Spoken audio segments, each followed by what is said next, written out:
127 साल के बाद श्रीलंका ने इंडिया को ओडीआई बायलैटरल सीरीज के अंदर शिकस्त दी है। जी हां, इट टुक 27 इयर्स। 1997 के अंदर लास्ट दफा श्रीलंका ने इंडिया को शिकस्त दी थी 3-0 से, और उसके बाद 10 सीरीज मुसलसल जो है वो इंडिया जीता।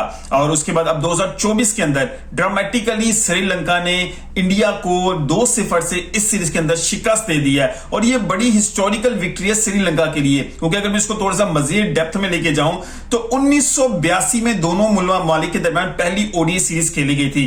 तब से लेकर अभी तक 2024 तक, यानी कि इन तकरीबन 45 सालों के अंदर 21 सीरीज खेली गई हैं, और 21 ओडीआई सीरीज के अंदर 3 सीरीज से श्रीलंका जीत सका। ये तीसरी जो मिला के इंक्लूड जब 2024 में जीती है, 3 सीरीज ड्रॉ हुई हैं, और उसके अलावा 15 जो सीरीज थी उनमें इंडिया ने शिकस्त दी है श्रीलंका को। इंडिया की बड़ी जबरदस्त विनिंग स्ट्रीक है ऑस्ट्रेलिया श्रीलंका के खिलाफ, लेकिन ये जो सीरीज थी ये बहुत ज्यादा अहमियत की हामिल है। उसकी 2 रीजंस है। एक तो ये कि इंडिया का प्रॉपर जो है स्क्वाड खेल रहा था। अगर मैं बात करूं इंडिया ए या A+ टीम कहा जाए तो गलत नहीं होगा। अगर इसमें से निकाले जाए तो 3 मेन प्लेयर निकलते हैं अगर इंडिया उसके साथ नहीं खेल रहा है। बुमराह की बात की जाए, या हम मोहम्मद शमी की बात करें, या हार्दिक पांड्या की बात करें। लेकिन अगर मैं डिफरेंस निकालूं तो शायद मुझे इस टीम का श्रीलंका के दरमियान जो डिफरेंस नजर आया वो सिर्फ बुमराह का नजर आया। अब T20 वर्ल्ड कप के अंदर निकाल के देखें, बुमराह ने कई मैचेस में आकर एंड पे जो है इंडिया को फतह दिलवाई है। और इस सीरीज के अंदर विराट कोहली, रोहित शर्मा,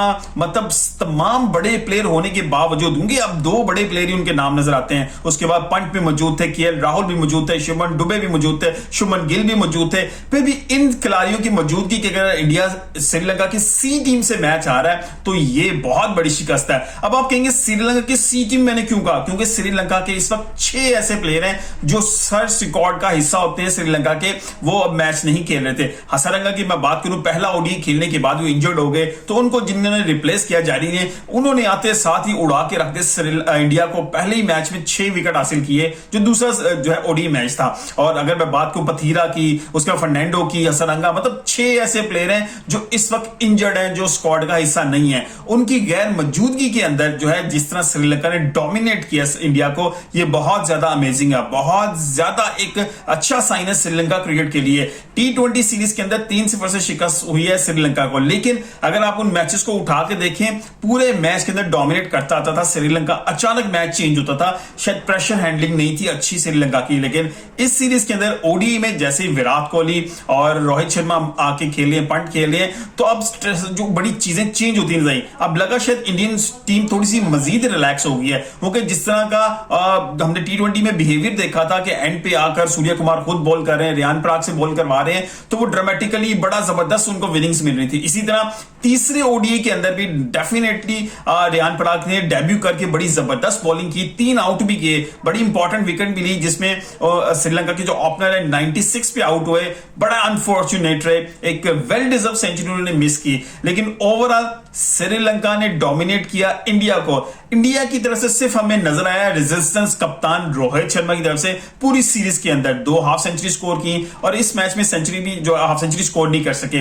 लेकिन जिस तरह स्टार्ट किया था श्रीलंका ने, इट सीम्स लाइक कि श्रीलंका 260, 70, 80 पे जाएगा। लेकिन वहां पर जब दूसरी विकेट गिरी, उनके ओपनर आउट हुए, जब आकर रियान पराग ने विकेट हासिल की, उधर से ट्रैजेक्टरी थोड़ी सी चेंज हुई। श्रीलंका थोड़ा सा रिस्ट्रिक्शन में चला गया, थोड़ा सा जो है विकेटें गिरना शुरू हुई, दोबारा केव में चले गए और 248 रन स्कोर किए। 249 रन का जो है टारगेट था इंडिया के लिए, और इंडिया ने वही कैजुअल स्टार्ट हुआ। शुभमन गिल की विकेट जल्दी चली गई, फिर ऊपर से जो है रोहित शर्मा भी आज रन नहीं कर सके, विराट कोहली भी क्रीज पे खड़े नहीं सके। तो ओवरऑल बहुत ही गंदी बैटिंग लाइनअप का जो है ना आज उन्होंने प्रदर्शन किया इंडियन साइड ने। उनके लग रहा था कि शायद वो अभी भी T20 के माइंड ऑफ क्रिकेट से बाहर नहीं आ सके।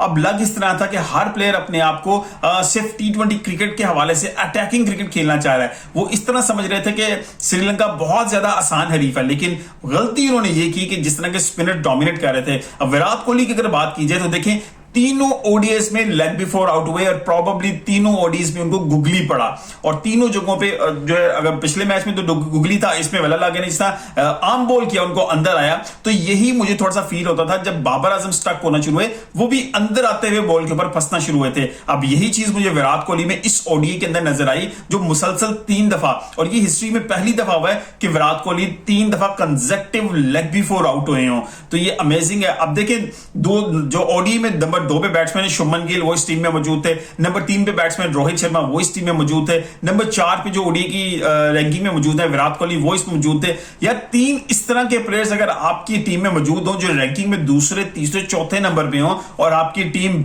2-0 से मैच आ जाए, और पहला मैच जिस तरह उन्होंने टाई किया श्रीलंका ने, वो भी बहुत ज्यादा अमेजिंग था। इंडिया बहुत हद तक कंट्रोल कर चुका था, लेकिन एंड पे आगे से उनके स्पिनर्स ने, श्रीलंका ने जिस तरह बॉलिंग की, उनके कप्तान ने, वेला लागे ने बॉलिंग की, हसारंगा ने बॉलिंग की, वो बहुत अमेजिंग था पहले मैच के अंदर। तो सिमिलरली स्पिनर्स ने प्रॉपर्ली डोमिनेट किया, क्योंकि वहां पर स्पिन विकेट्स हैं और श्रीलंका के पास हर दफा कुछ ना कुछ मिस्ट्री स्पिनर जरूर मौजूद होते हैं, और they have abundance of the spinners, कि उनके पास डोमेस्टिक स्ट्रक्चर के अंदर बहुत अच्छे स्पिनर्स मौजूद हैं, और उन्होंने उसी तरह उसको प्लान किया, उसको एग्जीक्यूट किया, और जो एरा था गौतम गंभीर का, उसको रियून करके रख दिया। अब गौतम गंभीर का एरा T20 में तो 3-0 से स्टार्ट हुआ, और ओडीआई के अंदर 0-2 से, यानी कि T20 में 3-0 से विक्ट्री हासिल की और ओडीआई में 2-0 से शिकस्त भी खानी पड़ी। अब गौतम गंभीर के ऊपर कुछ क्वेश्चन मार्क्स आना स्टार्ट हो गए हैं कि गौतम गंभीर के होते हुए, जिसको बहुत ज्यादा एक फिनोमिना बना दिया गया था कि गौतम गंभीर के आने के बाद शायद टीम की परफॉर्मेंस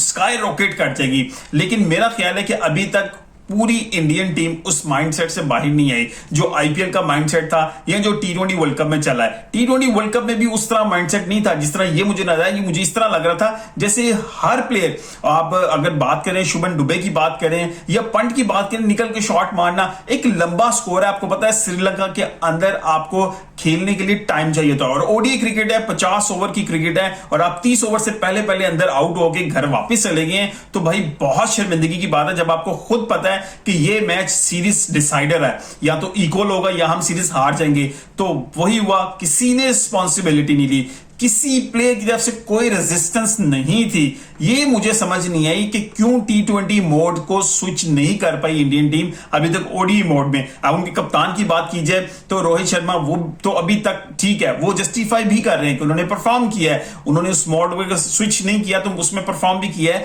और उसके बाद अगर विराट कोहली देखें, वो भी नहीं परफॉर्म कर पा रहे। नीचे से शुभमन दुबे की बात करें, केएल राहुल की बात करें, पंट की बात करें, शुभमन गिल की बात करें, कोई इस तरह की परफॉर्मेंस नजर नहीं आ रही सिवाय कप्तान रोहित शर्मा के। तो लग रहा है कि रोहित शर्मा ने तो 331 छिक्के लगा के जो रिकॉर्ड है वो तकरीबन इक्वल कर दिया है जो है क्रिस गेल के। अब 351 का रिकॉर्ड सिर्फ जो है शाहिद खान अफरीदी का, बाकी ओडी सीरीज के अंदर, ओडीज के अंदर वो 20 छिक्के की कमी है, और उसके बाद रोहित शर्मा उसको ओवर कर जाएंगे। लेकिन क्या इंडियन टीम भी इसका फायदा उठाएगी, ये तो वक्त बताएगा। लेकिन जिस तरह की जिल्लत और शिकस्त मिली है इनको श्रीलंका के अंदर, क्योंकि अब आने वाले दिनों के अंदर चैंपियंस ट्रॉफी से पहले मुझे कोई ओडीआई सीरीज नजर नहीं आ रही इंडिया की। ये बहुत ज्यादा सीरियस कंसर्न है कि वो किस तरह प्लान करेंगे चैंपियंस ट्रॉफी के अंदर इस बुरी जिल्लत वाली शिकस्त के बाद। क्या इंडियन टीम दोबारा बैक ट्रैक पे आ सकेगी? क्योंकि T20 क्रिकेट बहुत है, वो टेस्ट क्रिकेट बहुत है अगर चल रही है तो, लेकिन ओडीआई क्रिकेट बहुत ज्यादा इंपॉर्टेंट है, क्योंकि फरवरी में जो मुझे 110% श्योर है कि इंडियन टीम ट्रैवल करेगी पाकिस्तान, तो ओडीआई के लिए कितना वेल प्रिपेयर्ड होगी। अब मैं एक चीज आपको जरूर बताऊं कि बहुत जल्दी आपको हो सकता है नजर आए कि इंडियन टीम कोई ओडीआई सीरीज खेलती नजर आए किसी अच्छी टीम के अलावा, वो चाहे ऑस्ट्रेलिया हो, चाहे इंग्लैंड हो, चाहे न्यूजीलैंड हो, चाहे साउथ अफ्रीका हो, या कोई और भी टीम हो सकती है। तो आपको ओडीआई सीरीज खेलती हुई जरूर नजर आएगी जिसमें तमाम प्लेयर शामिल होंगे। लेकिन बुमराह के बगैर ये टीम मुझे बड़ी ऑर्डिनरी सी नजर आई। तो बेसिक डिफरेंस वो मुझे नजर आया जो श्रीलंकन टीम और इंडियन टीम में था, वो सिर्फ बुमराह का डिफरेंस था। स्पिनर्स उधर भी मौजूद थे, कुलदीप वहां पे भी मौजूद थे, अक्षर पटेल वहां पे भी मौजूद थे, रेयान पराग ने जिस तरह बॉलिंग की वो भी बड़े अमेजिंग जो है स्टार्ट उनके है। लेकिन बैटिंग में डेब्यू करते हुए इंप्रेस नहीं कर सके विद द बैट, लेकिन विद द बॉल डेफिनेटली उन्होंने अच्छा प्रदर्शन दिया। लेकिन मेन उनका जो करैक्टर था वो बैट के साथ था।